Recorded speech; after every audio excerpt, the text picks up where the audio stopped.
যে আন্দোলনের পরিপ্রেক্ষিতে একটা সুশৃঙ্খল বিনির্মিত বাংলাদেশ তৈরি হয়েছে। এই জন্য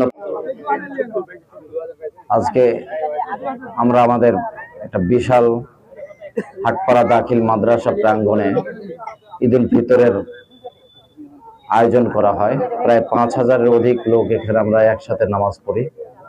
এটা আমাদের চিরচারিত হয়ে আসছে। এটাকে আমরা গর্ববোধ করি যে এত বিশাল এবং একসাথে এতগুলো লোক নামাজ পড়ে সুশৃঙ্খল ভাবে। এটা আমাদের একটা ইমানি দায়িত্বের থেকে আমরা মনে করি এবং ২০০০ মহিলা এখানে একসাথে নামাজ পড়ে। এই জন্য মহান রাব্বুল আলামিনের কাছে শুকরিয়া আদায় করি। আমরা ১ মাস সিয়াম সাধনার পরে এই পবিত্র রোজা পালন করে এই এত বড় জামাতে আমরা নামাজ পড়তে পারি। এটা আমার এলাকায় আমি এই জন্য জন্মগ্রহণ করেছি বলে আমি গর্ববোধ করি। মহান রাব্বুল আলামিনের কাছে প্রার্থনা করি এটা যেন আরো দিন দিন বৃদ্ধি পায় এবং আমরা যেন সবাই একসাথে এক আত্মায় এই আন্দোলনের পরিপ্রেক্ষিতে একটা সুশৃঙ্খল বিনির্মিত বাংলাদেশ তৈরি হয়েছে। এই জন্য এই রোজার মাসে পার হয়ে এই পবিত্র ঈদের মাঠে আন্দোলনের পরিপ্রেক্ষিতে একটা সুশৃঙ্খল বিনির্মিত বাংলাদেশ তৈরি হয়েছে। এই জন্য তাদের আত্মার মাগফিরাত কামনা করি এবং একটা সুষ্ঠু, সুন্দর এবং গণতন্ত্রমুখী বাংলাদেশ তৈরি হোক এটা আমরা প্রত্যাশা করি। আমাদের সবচেয়ে মুসলমান হিসাবে আমাদের সবচেয়ে মহান রাব্বুল আলামিনের কাছে প্রার্থনা, হে মহান রাব্বুল আলামিন, আমরা একজন মুসলমান।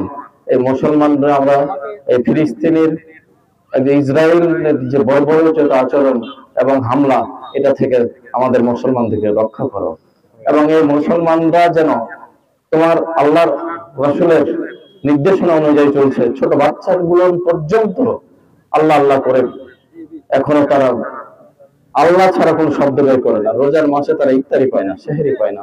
হে মহান রাব্বুল আলামিন, তুমি তাদেরকে মুক্ত করো আল্লাহ এবং তুমি তাদেরকে হেফাজত করো এবং যারা এইভাবে মারছে তাদেরকে হালত ক্ষতিগ্রস্তের মধ্যে রাখো। আমরা মুসলমান হিসেবে সবাই এই ফিলিস্তিনিদের জন্য দোয়া করব এবং আনুষঙ্গিক যা যেভাবে আছে আমাদের এই হাটপাড়া একটা ইসলাম প্রিয় জায়গায় এখানে একটা কমিটি আছে এবং টাকা তুলছে, আপনারা যার যার মতো দেবেন, আমরা তাদেরকে সাহায্য করব এবং তারা যেন অন্ততপক্ষে ইসলামী আকীদায় বাঁচতে পারে এবং সমস্ত মুসলমান যে কোনো দেশে, বিশ্বের যে কোনো রাষ্ট্রে যারা নিপীড়িত নির্যাতিত হচ্ছে, তুমি মহান রাব্বুল আলামিন তোমার খাস নিয়ামত দান করে তাদেরকে রক্ষা করো। ধন্যবাদ। আসসালামু আলাইকুম। যে আন্দোলনের পরিপ্রেক্ষিতে একটা সুশৃঙ্খল বিনির্মিত বাংলাদেশ তৈরি হয়েছে। এই জন্য তাদের অধ্যক্ষ এবং আমাদের এই ঈদগাহ কমিটির সভাপতি আসসালামু আলাইকুম ওয়া রাহমাতুল্লাহ। নাহমাদুহু ওয়া নুসাল্লি আলা রাসূলিহিল কারীম, আম্মা বা'দ। ইকরা বিসমি রাব্বিকাল্লাযী খালাক, আল আখিরুল আয়াত। সম্মানিত উপস্থিতি,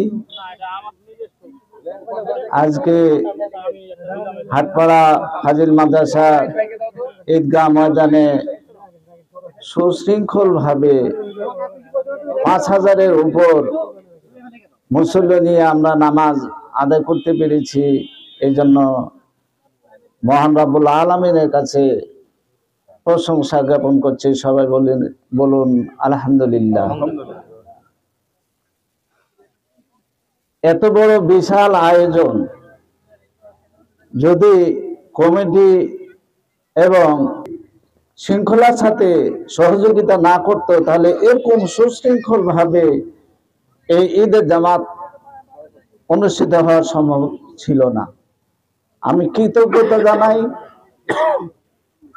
তাদেরকে যারা আমাদেরকে সার্বিক সহযোগিতা করেছে। আমি আরো কৃতজ্ঞতা জানাই এলাকার মুসল্লিদের জন্য, তারাও আমাদেরকে যেভাবে সহযোগিতা করেছে এই জন্য তাদেরকে কৃতজ্ঞ এবং ধন্যবাদ জানাই। আল্লাহ রাব্বুল আলামিন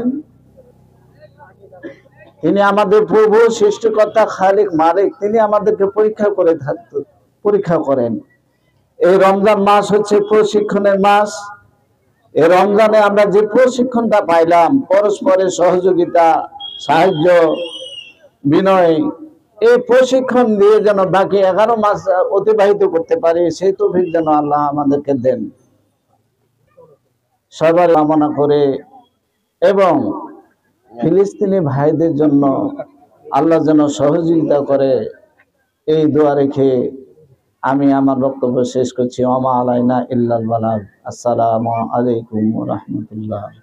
কথা বলবে আমাদের ঈদগাহ কমিটির অন্যতম সদস্য আমির মোহাম্মদ। আসসালামু আলাইকুম ওয়া রাহমাতুল্লাহ। এখন এটা আমরা বারবার দেখে আসতেছি এবং এবারও এটি অনুধাবন করেছি যে না, আমাদের মানুষগুলো হচ্ছে এই মুসলিম গ্রাম হচ্ছে সুশৃঙ্খলিত। আমাদের এখানে এই ঈদের জামাতে ঠাকুরগাঁও জেলা থেকে এসেছেন ঠাকুরগাঁও বার সম্মানিত সভাপতি অ্যাডভোকেট জয়নুল আবেদিন ভাই এসে আমাদের এই মাঠকে এই মাঠের আরো সুন্দর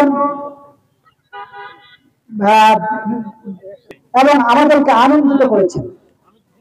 সম্মানিত ভাইরা, আমরা মনে করি আগামী দিনগুলিতে আল্লাহ রাব্বুল আলামিন আমাদেরকে এইবারের মতো এর চাইতে আরো জনবহুল লোক নিয়ে যেন ঈদের জামাতকে এখানে অনুষ্ঠিত হয় এই কামনা করছি।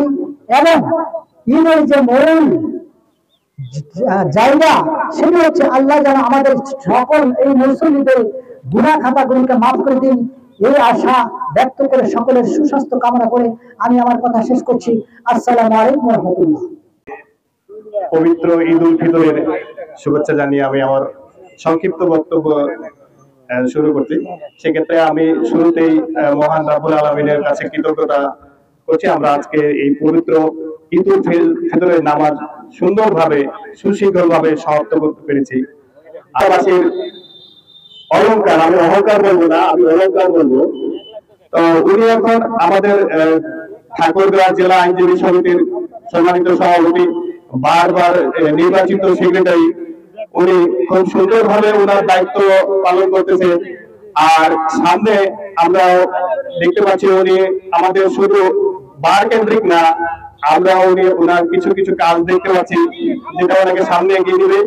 তারই ধারাবাহিকতায় উনি হচ্ছে যে আমাদের ঠাকুরগাঁও 3 আসন পীরগঞ্জ এবং রানী শঙ্করবাসীর আগামী যে আমাদের জাতীয় সংসদ নির্বাচন, এই জাতীয় নির্বাচন সংসদে উনি একজন সংসদ পদপ্রার্থী। আইনজীবী হিসাবে আমি ঢাকা জজ করে আছি, আমি ঢাকায় থাকি।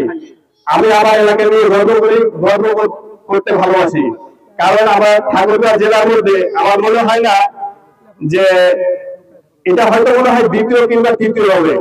আমরা একেবারে বর্ডার এলাকার মানুষ, তারপরেও আমরা হচ্ছে যে এত বড় একটা আয়োজন দেখতে পাচ্ছি এবং আমরা সকলে করতে পারছি। এই জন্য আয়োজক কমিটিকে আমি আমার অন্তরস্থল থেকে ধন্যবাদ জানাই।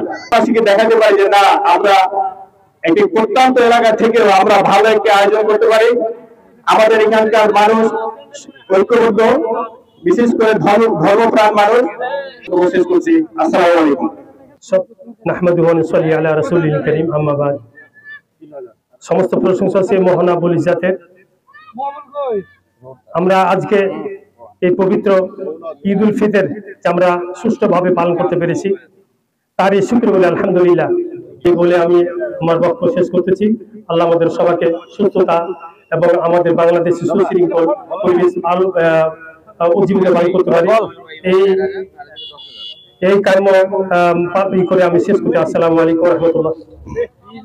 সময় সকাল 10টার সময় আসবেন। আপনারা কেন্দ্রীয় ঈদগাহ কমিটির সভাপতি আগামী বৃহস্পতিবার সকাল 10 ঈদগাহ কমিটি আপনারা যথাসময়ে উপস্থিত হবেন।